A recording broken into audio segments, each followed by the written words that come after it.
Bonsoir à tous, bienvenue sur la chaîne toujours proche des populations. Ravi de vous accompagner pour votre journal sur RTI2. Voici les titres de ce mardi. Les problèmes d'eau usée sont encore d'actualité dans la commune de Yopougon, précisément au quartier Sable. Un véritable calvaire pour les riverains qui n'en peuvent plus.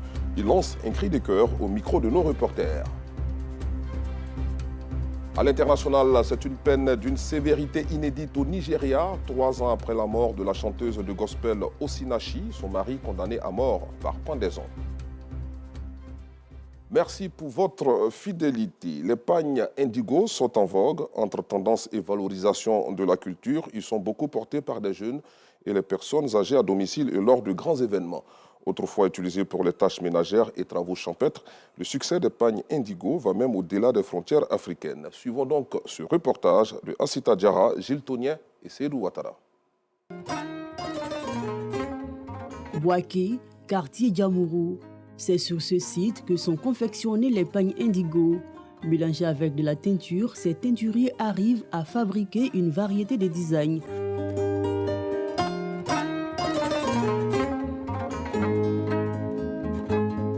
L'indigo, un tissu beaucoup prisé par les Ivoiriens, mais également par des non-nationaux. La fabrication d'indigo, ça se passe en plusieurs étapes.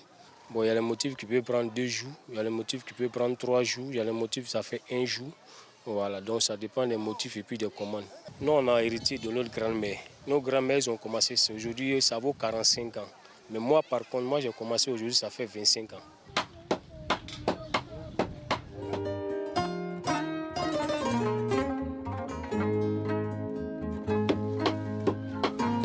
Après la confection, ces pagnes sont ensuite transportés et commercialisés au grand marché de Bouaké.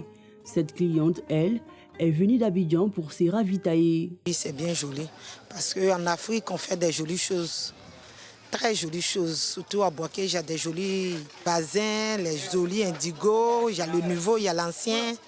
Donc tout est bien joli. Ah bon, je voulais acheter au moins, c'est pas 14 ou bien 15 comme ça. Nouveau motif là, prix d'en gros c'est 3 000. Ancien, prix d'en gros c'est 3 500. Il y a des fois, beaucoup de personnes viennent, on vient ancien. Il y a d'autres aussi qui viennent, on vient une nouveauté là. Donc on est obligé de faire les deux. Par la grâce de Dieu, on s'assoit. Ces pagnes sont utilisées pour plusieurs raisons. C'est pour faire habit, c'est pour porter à la maison. C'est modèle calqué ça. Je prends pour donner mes prix aussi. Selon la mesure, nous faisons le prix aussi. Actuellement, les gens achètent ça beaucoup. Ils s'habillent, ils font les travaux champêtres avec ça. L'autre là, bon, ça, les gens s'habillent beaucoup avec. Selon les commerçants du gros de la 2e grande ville de Côte d'Ivoire, ils peuvent écouler plus de 100 morceaux de ces pagnes par semaine. Les gens l'aiment. Là, c'est 3 500 l'unité. Coco Douna, c'est 5 000, plus de gros 4 500. Ça quitte dans différents pays. Coco Douna, là, ça quitte au Burkina. Dampé, ça quitte au Burkina et puis Dakar. C'est même indigo. Indigo de Côte d'Ivoire, on fait ça avec bazin. Ces pagnes indigo sont de plus en plus portées, surtout ces derniers temps, à l'occasion des grands défilés. Objectif, promouvoir la culture africaine en général et la culture ivoirienne singulièrement. Aujourd'hui, ces pagnes ont dépassé les frontières africaines. Ils sont même utilisés par des Occidentaux. Comme annoncé en titre à Yopougon Sable, vivre au milieu des eaux usées est devenu une routine. Entre odeurs nauséabondes et maladies graves, les habitants n'en peuvent plus. Ils interpellent les autorités au micro de Cécilia Bassolé, Gilles Tonien et Assita Diarra. Exposés aux flaques d'eau usée, ces enfants sont vulnérables face au risque de maladies graves. Des commerçantes installées à proximité vaquent à leurs activités malgré l'odeur nauséabonde. C'est le quotidien des habitants de Yopougon Sable qui, depuis plusieurs années, vivent une situation préoccupante. Des eaux usées mêlées à des déchets envahissent les rues. La stagnation de ces eaux dégrade la voie publique au grand désarroi des riverains. Ça fait pratiquement 14 années que je suis au quartier ici. Et on a constaté que c'est toujours la même chose. L'hygiène du quartier, ça va de mal en pire. Ces eaux, ça rend les gens malades. Il y a des femmes qui se sont fait opérer à cause de ça. Il y a des enfants même qui ont connu des maladies graves et ça les a emportés dans la tombe. On a l'habitude de s'asseoir ici, faire le commerce et tout. Mais s'il pleut, même s'il ne pleut pas aussi, l'eau sale, là, ça quitte dans les regards des gens. Souvent quand je suis assis là, quand les véhicules là passent là, l'odeur se lève comme ça, je n'arrive pas à respirer. Souvent on est assis là de matin et soir. Les enfants aussi sont là. Moi souvent j'ai interdit mes enfants de jouer dehors parce qu'à cause de l'eau sale là, les boutons qui sortent sur eux, c'est à cause de tout ça, on dit qu'il faut pas ils vont sortir jouer dehors tout. Ici, toutes les canalisations sont obstruées. Malgré plusieurs initiatives prises par les jeunes du quartier pour désengorger ces ouvrages, la situation s'empire de jour en jour. On a tout fait, on a même mis en place une association pour essayer de toucher chaque famille, pour récolter de l'aide de partout afin de pouvoir trouver une solution à ça. Mais on a tout fait, mais toutes les tentatives ont été vouées à l'échec. Auparavant, on avait essayé de faire une sensibilisation au niveau du quartier. Et on a même pu organiser une opération coup de balai à travers tous les secteurs. Mais jusque-là, on a comme l'impression que le message n'est pas passé comme il se devait. Les locataires aussi, quand on arrivait, eux, ils ont du mal à suggérer le problème auprès des propriétaires, de peur d'être virés. Le quartier Sable sombre dans l'insalubrité et ses habitants ont le sentiment d'être des laissés pour compte. Face à cette situation, un cri de cœur est lancé. On a vraiment besoin de l'aide du gouvernement. Il faut vraiment que l'État essaie vraiment de faire quelque chose pour nous. On aimerait dire au gouvernement de nous venir en aide vis-à-vis de ce fléau-là. Parce que, mine de rien, à nous si on ne peut pas. Ce sont nos parents, ce sont des parents de nos amis. Donc il y a certaines choses, quand tu veux faire personnellement et que tu vis dans une communauté, c'est vraiment pas facile. Les habitants de Yopougon-Sable aspirent à une réalisation des ouvrages d'assainissement dans leur quartier afin de préserver la vie des familles, en particulier celle des enfants. Un élément commenté plus tôt par Georgette Ido Fofana, vivement que les appels des populations soient entendus par les autorités de Yopougon, car cette situation inquiétante nécessite une attention urgente. Place à la rubrique du jour.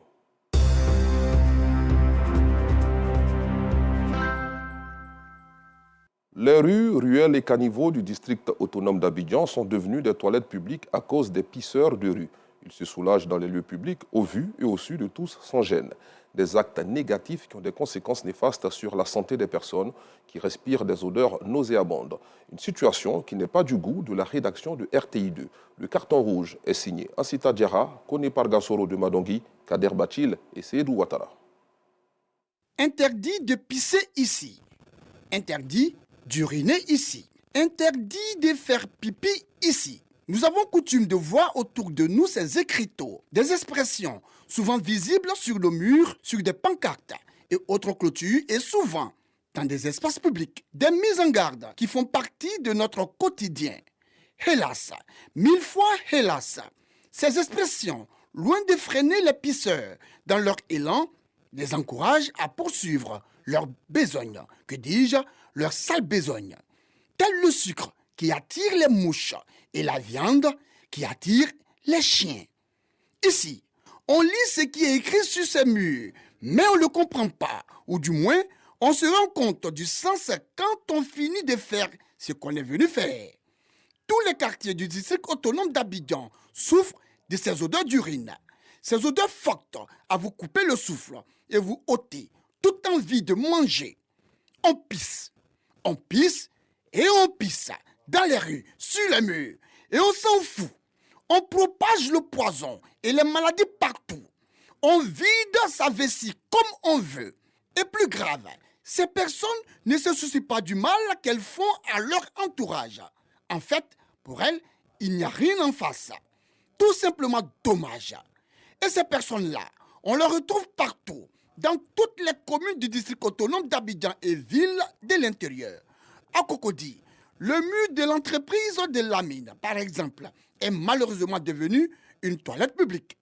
Des individus mal intentionnés se soulagent là, et cela de façon continue, ce qui amène Lamine à toujours reprendre la peinture de son mur. Ah ouais, c'est fort. Pauvre de lui. Dans tous les cas, courage à lui. Lui qui aspire contre sa volonté ces odeurs insupportables d'urine. Ses employés ne sont pas épargnés par ce calvaire. Ils souffrent malgré les actions menées contre ces hors-la-loi. La nuit, les gens viennent plus ici. Quand il y a les clients qui viennent pour faire les chargements, vraiment il y a l'odeur qui vient n'importe quoi. Et puis regardez, on a écrit interdit de pisser, mais avec tout ça, ils viennent pisser encore. C'est pas joli à voir. Il y a les gens qui sont dedans là-bas et ils travaillent avec l'odeur qui est là. C'est pas petit à faire, ça gêne et puis aussi ça donne des maladies. Tu vas quitter chez toi là-bas pour pisser ici, à côté des murs de gens, c'est pas joli à voir. Toujours dans la commune chic de Cocody, regardons bien, du carrefour Sodemi jusqu'au lycée technique, tous les caniveaux sont pris d'assaut, pris en otage par ces pères de famille, à la limite indisciplinés. Le mot n'est pas fort, jugez-en vous-même. On se croirait à un concours du meilleur pisseur de la rue. Regardez, et regardez encore.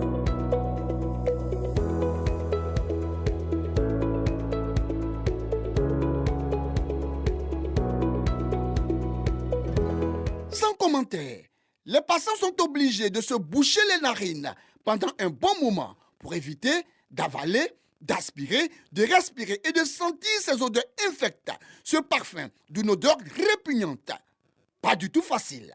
Il y a des gens qui viennent, ils s'arrêtent et puis ça ne les gêne pas au fait. Je ne sais pas pourquoi, mais bon, c'est pas joli à voir au fait. Non, l'odeur vraiment c'est déplorable. Ça nous fatigue, mais bon.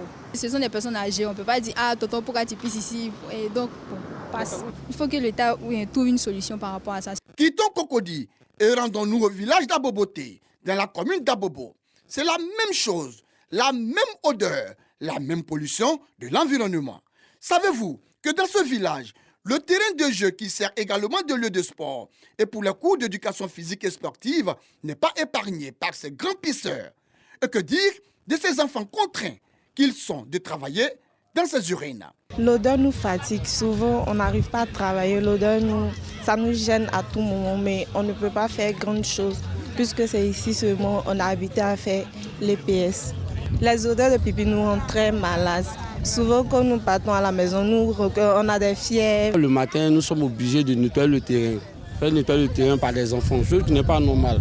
Parce que l'enfant va ramasser les chassés, puis va mettre sa main dans le sable. Quand on vient, bon, nous sommes exposés aux odeurs d'abord. Vraiment, ça nous gêne beaucoup. Vraiment, ça nous gêne parce qu'il y a la santé de nos élèves qui sont en danger. Nous-mêmes aussi, nous sommes en danger. Les restaurateurs vivent le même calvaire. Ils font avec.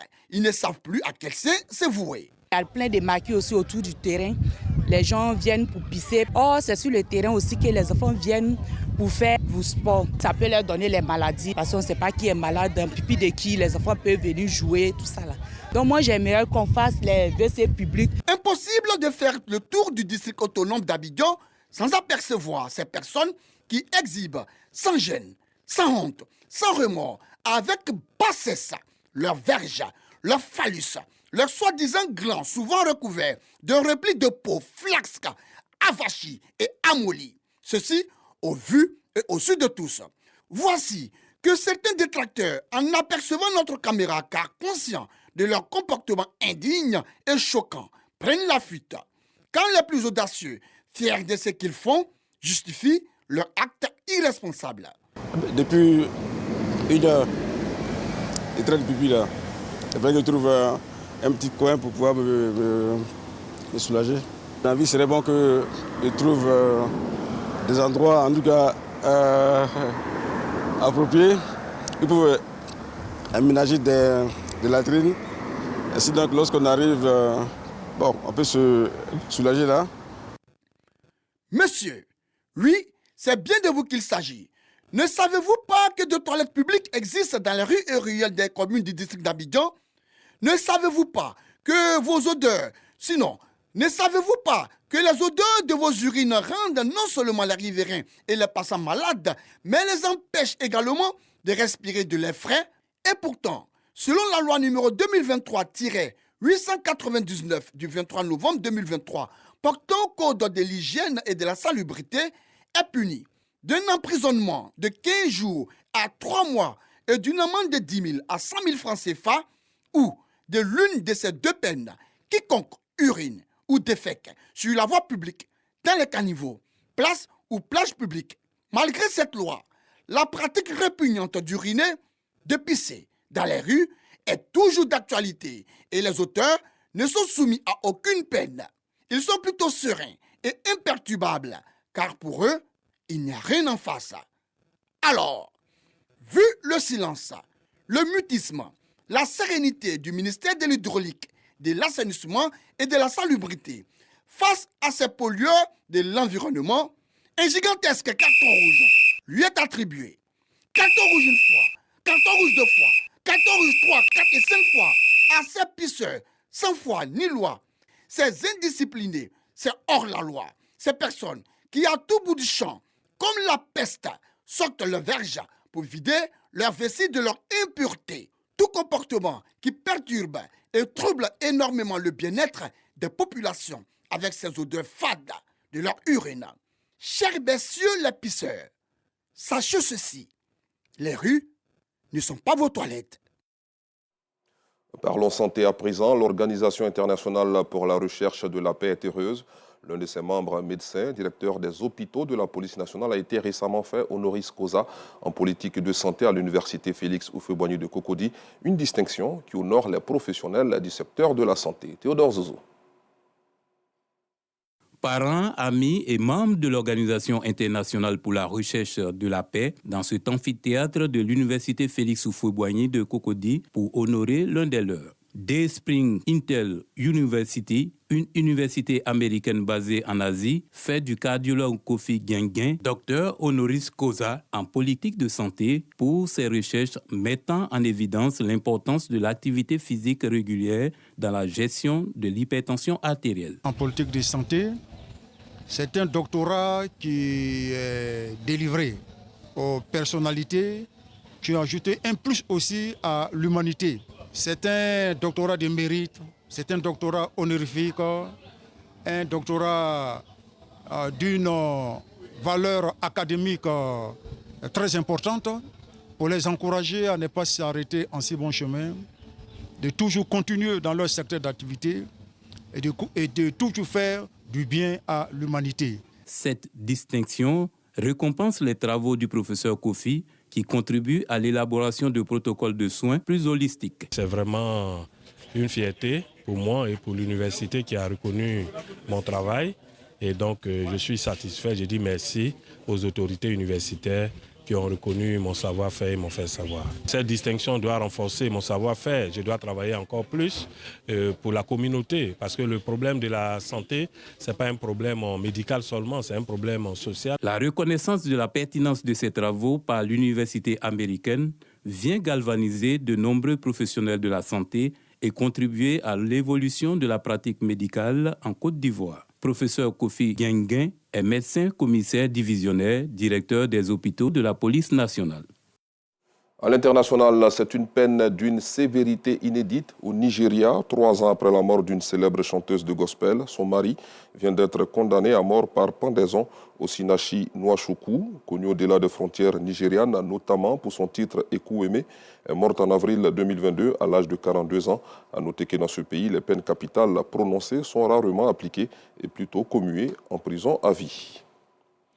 Toujours sur le continent, les troupes de la Southern African Development Community déployées depuis décembre 2023 dans l'est de la RDC ont commencé à quitter le pays via Goma, a confirmé un porte-parole de la SADC ce mardi, un retrait négocié avec le groupe politico-militaire AFC M23.